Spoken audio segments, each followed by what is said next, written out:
of the narcissus we're planting. Putting minnow, which is kind of an April, early May bloom. We're planting pipit, which is a little bit earlier, I think, maybe late March or April, early April.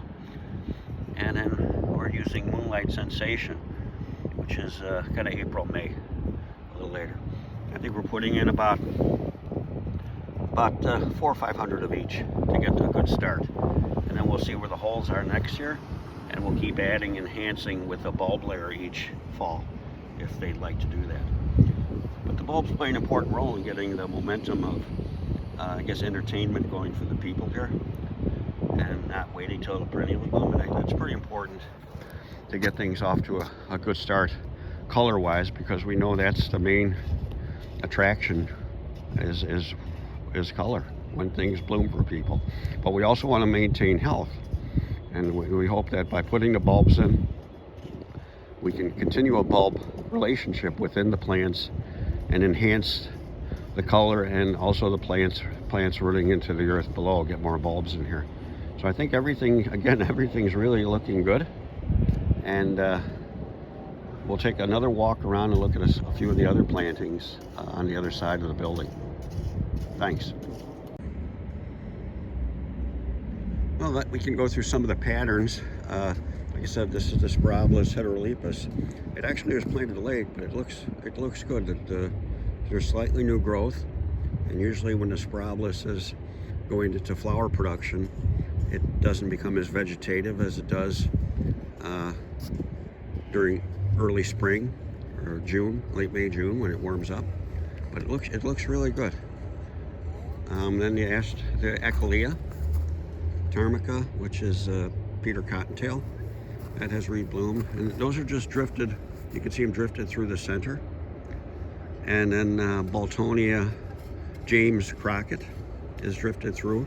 That'll be blue with the white, and in between that is an Echinacea, groups of Echinacea. I think Prairie Splendor drifted through there, and then it's backed up by groups of Schizachyrium Jazz with Rudbeckia American Gold Rush through this one area. And this is I call it Austin Island. Austin designed the majority. He got the momentum going for this planting, and I just added the Peter Cottontail through the center with the Boltonia James Crockett. So I think, again, the plants are looking good for first year, and we'll see how they get through the winter.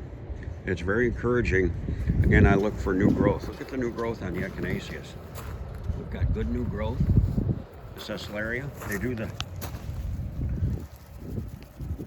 they're surviving the tug pull. They're rooted in. And I took out one allium, and the allium was rooted into the soil below, which is a good sign. And we'll have to look for areas where we didn't get 5 inches of soil over the top.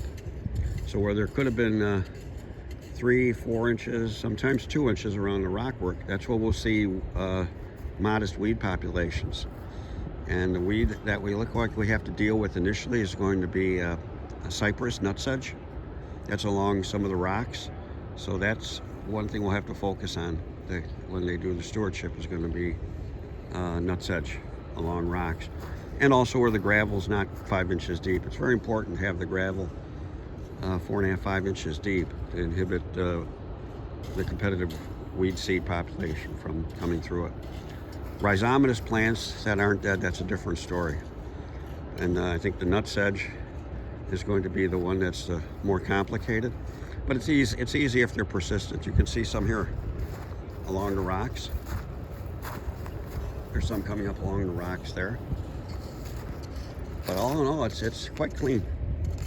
I mean, it looks very good.